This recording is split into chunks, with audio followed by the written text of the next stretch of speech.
we can to help ourselves stay as calm as possible through a time like this that is a little unsettling for no matter who you are. So what I wanted to do is just share with you how we can leverage our senses, our hearing, seeing, and whatnot, in order to help calm ourselves. So if you think about it, what happens is that our senses trigger emotions. And that's just the way that we're all made by God. And what you do is it works both ways. Our senses, when we hear something, will trigger something that might have happened to us in our past life, that sound reminds us of something else. So it goes that way, but also when we can force ourselves to make sound work for us. So for instance, if I hear a song that I like, if I have a song that I like, I could play that song over and over again and bring back some happy memories for me. So it works both ways. So what I'd like to do is start with each of the senses and go through some ideas of what you can do now to make it work both ways for you. So if we start up on top with the eyes, if we want to fill our senses through sight, one of the things I'm getting now is pictures from people, old pictures. And going through old pictures of trips that you've taken or family reunions or just get-togethers with friends is a really positive thing right now to do, to fill your eyes and sight with happy memories that brings calming to your life. What you don't want to do, or what you want to guard that seeing from, is negative things. So I would highly recommend that we all stay away from a lot of violent shows and movies at this point in time, because that brings uneasiness to a body, and we already have enough uneasiness just by default of the situation that we're in. So if we think about the ears, what you want to fill your ears with is pleasant things again. So calling a friend or a family member so that you have the sound of a comforting voice on the other end would be very helpful at this point in time. Or even listening or dancing, if you want, to some music that you enjoy, and just do that, and the before and after you get out of that is really quite amazing. But on the other side of it, what you want to guard against is what's coming into your ears. So what I do as far as the news goes, I only listen to it once a day, and I don't really listen to the whole amount of it. I don't keep on the TV on so that I'm not getting all of that on a regular basis. What I do is either watch it in the morning or at night, whatever's going to work best for me that day. And that way I'm limiting what the negative is coming in on that hearing sense. If you think about the nose and smelling, the things, you can't get flour in the grocery store now because a lot of people are on to baking, not just because they want to bake, but the reason why they really want to bake is because it's a comfort thing for them. So my son was here last night. He's been staying at Fripp Island with his family, but he had to come to town. And so we met virtually on our porch at a distance. And so I knew, based on what he wanted, based on what he likes, I made him his comfort casserole. So I gave it to him in a to-go bag because that smell is comforting. And at this point in time, it's the easiness of it, the calming results that you get from it.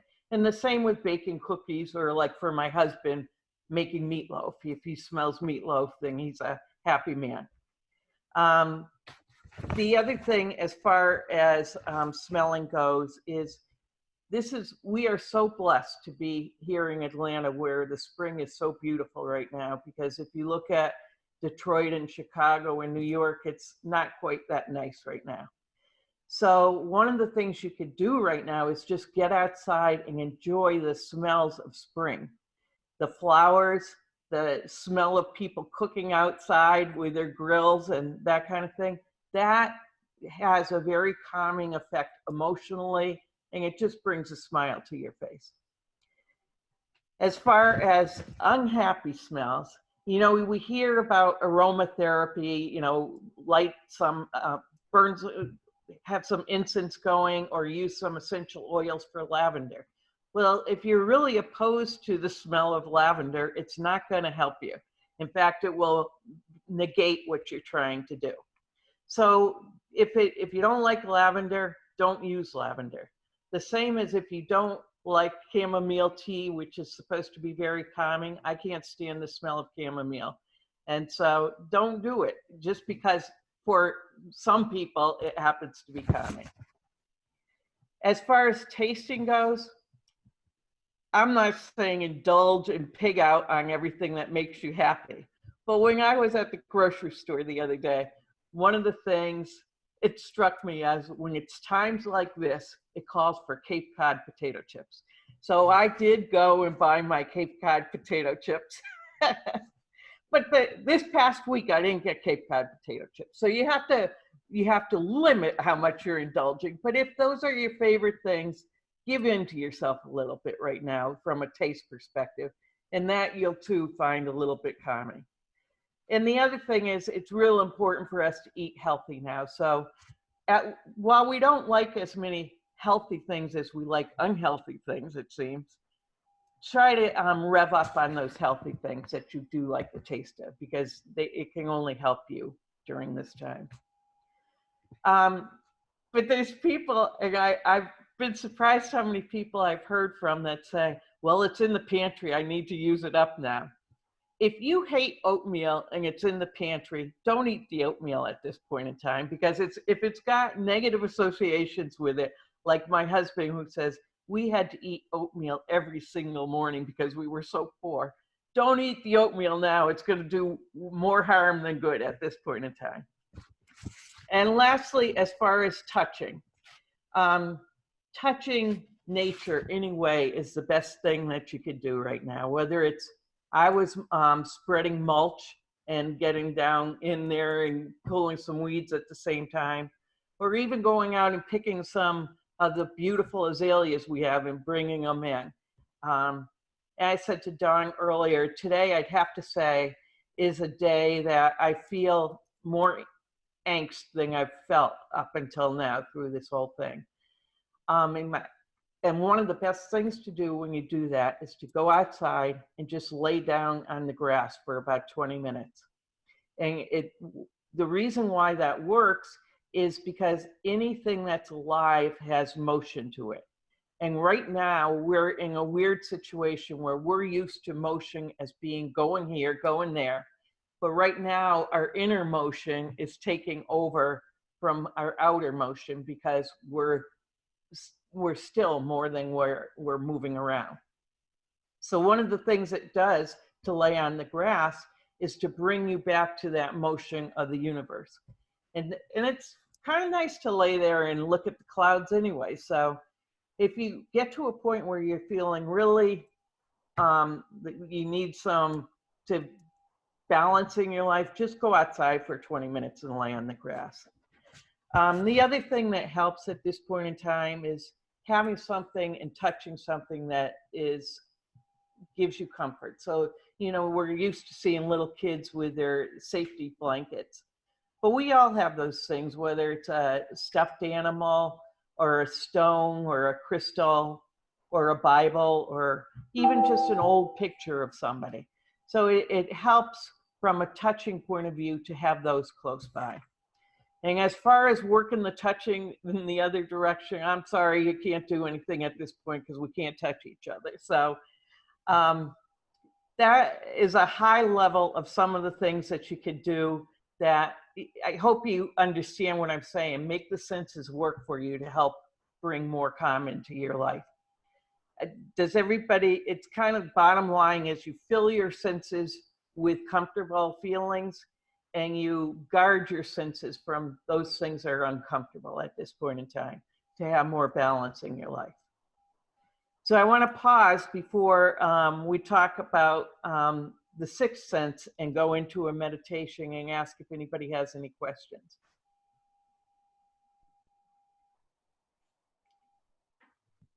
Dawn? Yeah. Anne, hold on one second. Let me unmute. Go ahead, Anne. Yeah, I don't, that's wonderful. And my only comment is that can be different for everyone. Oh, yeah. What's good for me might be totally different for someone else. So it's, you know, it's very personal, isn't it? It's very personable, and it goes back a lot of years, you know? Yes, yeah, that was great. I really appreciated those comments. Yeah, that was good. Because not everybody likes meatloaf. That's right. My husband, suckers. Just give him a lollipop, right? That's like a pacifier. Yeah, that will do it. We all know what we like. Yes. Anyone else? Okay, well, I have to say, here we go. But you know, Dawn and I are both from Massachusetts. you have to know that it's not opened, but it wasn't the only bag. See, I figure I'm going to get a bag every other week. Okay, Tom and Randy. here's my recipe for my carrot cake that I'm making today. Oh, And my meatloaf is in the refrigerator. And I've been going through old pictures.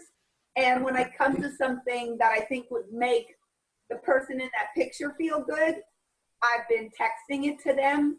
And it's amazing. They write back and they're just like, thank you for making me smile. Yeah. And so it made me good looking at it. It made them good seeing it. And their response back to me then also made me feel good again. So Yeah, I know that you sharing that carrot cake would make me feel good too. The other thing we've been doing is sitting out on our patio versus Nancy. I can't get up off the ground, so I'm not going to lay down on the grass and look at it. But I will sit in a chair and look at the surroundings. And so we're having playing games out on our patio, board games like what do we play? We play Scrabble, Racco, any of these board games while we're outside versus being indoors. Yeah, and you It might know, be a lot of times it's during the happy hour too, which makes well, you know what? One thing that really is good, even if you can't lay down, just walk around barefoot in the grass a little bit, and you could get that same effect from that. Yeah.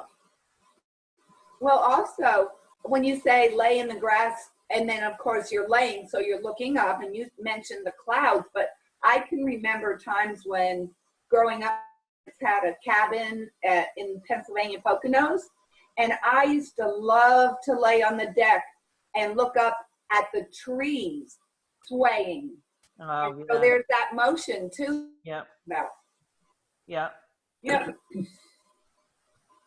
so Diane, I see you're here. Would you like to say anything? We're glad you're with us. Let me unmute you. Let me see if I can. I can't seem to unmute you, and I'm not sure why. Let me just see if I can. I'm going to unmute everybody just for a minute. Let's just see. Oh, okay. Diane, can you hear us? Okay, I'm not sure. Okay. Does anybody else have anything they'd like to share or add? Well, I want to ask if are you going to put this on the Facebook page for people that maybe didn't tune in now, but they can go back and listen, because it's really Correct. helpful. Correct, I am. Okay, good. Yeah. Well, hello, Carol. Hey, Karen. Don't look at me. Don't look at me. I haven't even combed my hair yet this morning. It's better than mine. Oh, That's why Avis didn't come on the way that with her face. You got to be oh, brave, it's good Avis. to see you guys. That's right. Oh. All right. Well, she's going to, now do you want to do the meditation? Yeah. Okay. I look at us as having 6 senses, and the other sense is, or sixth sense, that's really important to be filling and guarding from at this point in time is our soul. And the way that you do that is through silence. And it's one of these things that really we stay so busy in our lives and we disregard the need for silence. And silence could take on different meanings for different people. And I don't even like to use the word meditation because a lot of people think it's woo-woo and that kind of thing. I want to just guide you through a very nice exercise, and we'll do a 1-minute exercise today, but I would encourage you to expand what we do to probably 10 minutes a day. And if you start the morning off like that, you'll be surprised how different you feel for the rest of the day, especially after you do it about 3 days in a row. You'll notice a cumulative effect.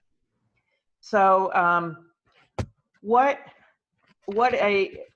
want to preface, it helps you to stay in the present by doing this quiet time each day. If you think about when we worry because we're worrying about the things in the past, which we have no control over because they're done and they're over with. And if you can say something to apologize about those, that's about, in most cases, what the extent is that you can manage it. In the future, you worry about things that you can't predict. They may happen, they may not happen. So if you stay in the present, you're worrying a lot less. And at this point in time, that's critical because, you know, we're worrying about this virus, which we don't know enough about to even worry about how we're going to come out of this in the future. It's going to be one day at a time, the same as how we came into it, one day at a time, and the same as how we're living in the present. So I encourage you to just try to do this quiet time each day, and it really does help you to stay more in the present and therefore a lot less stressed and worrying about things. So let's start, and wherever you are, just sit in a chair and sit comfortably with your feet on the ground or on the floor. And this is one, if you are outside in a chair, it's a beautiful, I love to do this outside, especially when the sun's on my back. I feel as though I'm being hugged by a superpower. So think of yourself on that chair and make it like you're leaning against a big old tree that you thought was beautiful at some time in your life. And a big sturdy tree that has deep roots. And just pretend your butt sitting on that chair is one of those deep roots. So now I'm going to ask you to gently close your eyes. And when I say gently, I'm saying don't do it like you're squinting. Just close them gently. Just close the lids.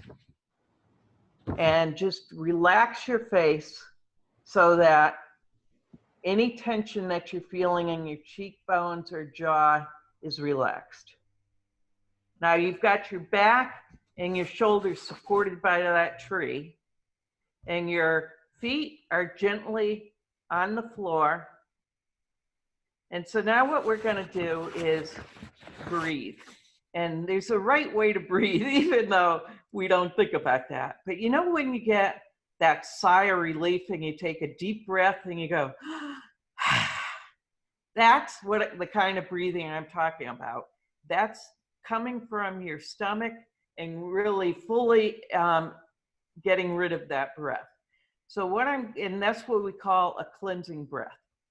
So what I'm going to do is ask you to inhale from your stomach like that, and then do a slow exhale.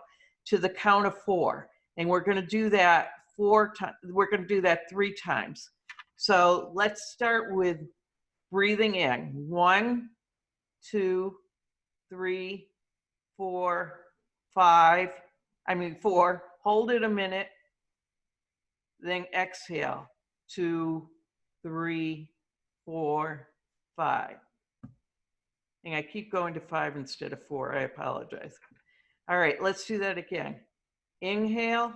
1, 2, 3, 4. Hold it a second. Exhale. 1, 2, 3, 4. And last time, inhale. 1, 2, 3, 4. Exhale. 1, 2, 3, 4. Okay, now what I'd like to do is ask you to, I'm going to set the timer for 1 minute, and I'm going to ask you to go back to your normal breathing and try to let your mind have a rest and focus on your breathing instead of what's going on in your mind. If stuff starts jumping around in your mind, then just start focusing back on your breathing again.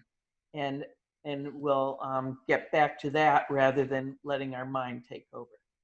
So I'm starting the timer now for a minute.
Okay, gently open your eyes. And let's take one more deep cleansing breath. Inhale, 1, 2, 3, 4. Exhale, 1, 2, 3, 4. How did that feel for everybody? I tried, I did this, I used to do this every morning, right after my husband died.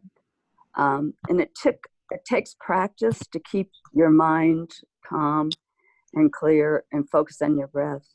What I find is sometimes when I focus on my breathing, I tend to get tense with my breathing because I'm so worried I'm not doing it correctly. Yeah, and that's what those big breaths, the cleansing breaths at the beginning, if you even do more than 3, that helps that. It helps you get into that state easy. Right. And it does take practice, Carol. And a lot of people say, oh, I can't do this. Well, we can all do it. It's mind over matter and how much we want to do it for ourselves. Right. And I actually got some music that I would play sometimes. Also, that very meditation music they call it. But yeah. And that's a good. Some people do like to meditate more with the music. And the music, and you know this as a music, it has a vibration that vibrates the fluid in our body, and that's what also helps calm. And that's why music helps calm us in general. Randy? Can you hear me? Yeah. Yeah. That was one of the things I remember when I was teaching. The whole thing about brain-based education was current and vogue. One of the things was to play classical music and use chimes And all of that, especially for young children or children that have attention problems or hyperactivity, was very for the kids and would be for us as well. So, yeah, all makes sense. It's some people ask me, what's the difference between the meditation and praying? I do both, because when I pray, I talk to the higher being. When I meditate, the higher being talks to me. And so it's really a beautiful thing if you could get it both ways, you know? Yeah, that's neat. Good. I was thinking about what you said, the quiet, you know, try to get yourself, and it would be a nice way to start the day. And in Bible studies, Sunday school, church, everywhere, religious, you know, whatever, that's a really good time to have your prayer time, like you were talking about. Yeah. And so it's a good time for you to think your thoughts, your prayers quietly in your head, and then also to be quiet to listen. So, yeah.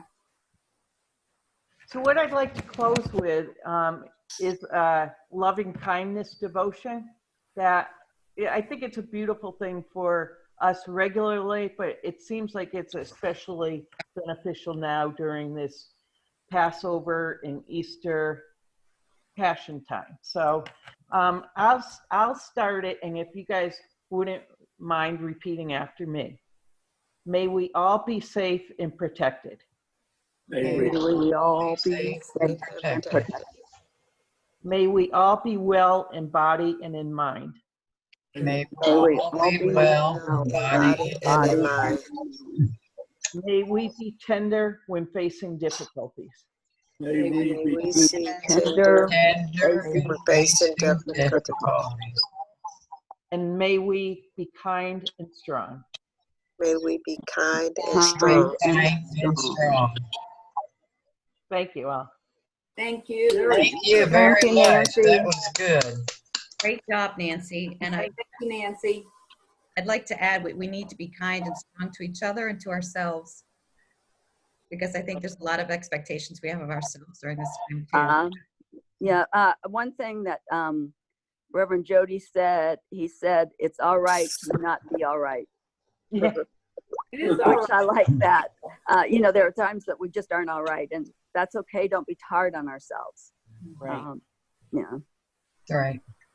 And you know what? That's all the time. For some Right. reason, we try to be perfectionists. Right. Oh, gee, you think? Some of y'all might be trying to do that. Oh, I missed your humor, Tom. Just saying.